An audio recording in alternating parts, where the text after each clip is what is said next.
अधिकार था और इसीलिए कहा गया था कि अब राजा जो है रानी के पेट से नहीं बैलेट बॉक्स से निकलेगा। जब निकालने लगे तभी ईवीएम की लील हो गई।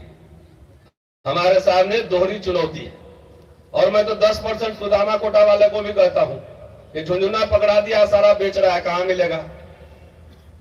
तो जनऊ लीला और पूंजी लीला दोनों कंबाइंड, दोनों से साथ साथ लड़े जाने की जरूरत है। शुक्रिया, जय भीम। धन्यवाद रतन जी। अगला वक्ता के रूप रीवा से चलकर दिल्ली में राज्यसभा माननीय पटेल साहब, राजमणि पटेल साहब, बी द पीपल एन संगठन के साथ निरंतर इनका योगदान रहता है। उसके लिए आप सभी महानुभावों से आग्रह है कि जोरदार तालियों से स्वागत करें। और अब मैं कल से लगातार हमारे सर आ रहे हैं और अभी हमारे बीच में कल से विराजमान माननीय सांसद लोकसभा नालंदा कौशलेंद्र कुमार जी आए हुए हैं। उनके लिए जोरदार तालियों से स्वागत करें। ये 3rd टाइम जेडीयू से सांसद हैं और माननीय विकास पुरुष नीतीश कुमार जी का भी हनुमान के रूप में है और निरंतर एक कार्यक्रम में शिरकत करते रहते हैं। धन्यवाद sir. Sir Rajmani Patel sir. Rajmani Patel नहीं, वो तो दोनों को किया ना। आप बोलिए। तो मैं अच्छा ठीक है, तो मैं 2 मिनट में हमारे बीच में समता सैनिक दल, इनका भी मैं शुक्रगुजार हूं। उमेश सिंह गौतम साहब का हमारे कॉन्स्टिट्यूशन क्लब के प्रोग्राम में निरंतर अपना योगदान सहयोग देते आ रहे हैं। मैं गुजारिश करूंगा कि समय का ध्यान रखें। अभी कई सारे हमारे प्रमुख वक्ता बैठे हैं और 2 मिनट का समय दूंगा सर आपको। और सिर्फ इसी जातिगत जनगणना हिस्सेदारी नहीं सब बोले तो बेहतर हो।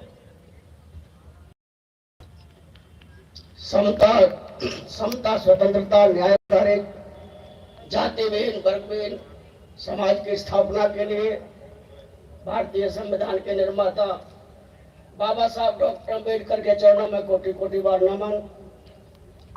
पूजनीय महात्मा ज्योतिराव फूले जी और तमाम महापुरुषों को नमन करते हुए मंच के ऊपर में बैठे हुए हमारे भाई चंद्रशेखर जी और सांसद महोदय, तमाम आयोजक, मंच के सामने भारत के कोने कोने से आए हुए तमाम प्रबुद्ध जो पूरे देश के अंदर में जनगणना कराने के लिए भारत सरकार पर और समाज को तैयार करने के लिए तैयार हैं।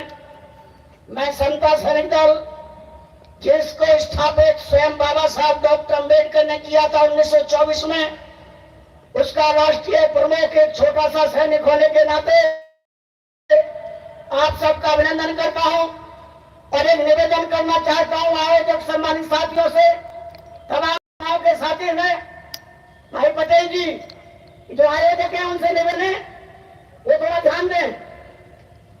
मेरा निवेदन है कि ये जो कार्यक्रम है पूरे भारत के अंदर में हम तमाम दलित, पिछड़े, अनुसूचित जाति, जनजाति के लोग जो करोड़ों करोड़ों की संख्या में भारत से बाहर दुनिया में हम लोग निवास करते हैं, हमारे काम करने की कमियों के कारण से हम विभाजित हैं।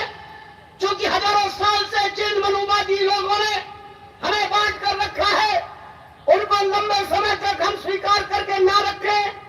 बाबा साहब डॉक्टर अम्बेडकर के कारण से उनके संघर्ष और पढ़ करके जैसे शुल्काज के लोग महाराष्ट्र में तैयार हुए सबसे पहले, भारत के दूसरे कोनों में तैयार हुए सबसे पहले, ठीक उसी प्रकार तमाम भारत के अंदर में पिछड़ा समाज भी पटेल साहब के रूप में और तमाम सम्मानित जो तैयार हो रहे हैं, हम करोड़ों करोड़ों लोग मिलकर के एक मुट्ठी बन करके, एक ताकत बन करके, बाबा साहब ने कहा था मेरे देश के लोगों, जो सामाजिक एकता के साथ मजबूत नहीं होते, जो सामाजिक क्रांति के साथ मजबूत नहीं होते, उनकी राजनीति भी मजबूत नहीं हो सकती। जो समाज में बिखरे हुए होते हैं वो राजनीति में भी बिखरे मिलेंगे। हम तमाम लोगों की जिम्मेदारी है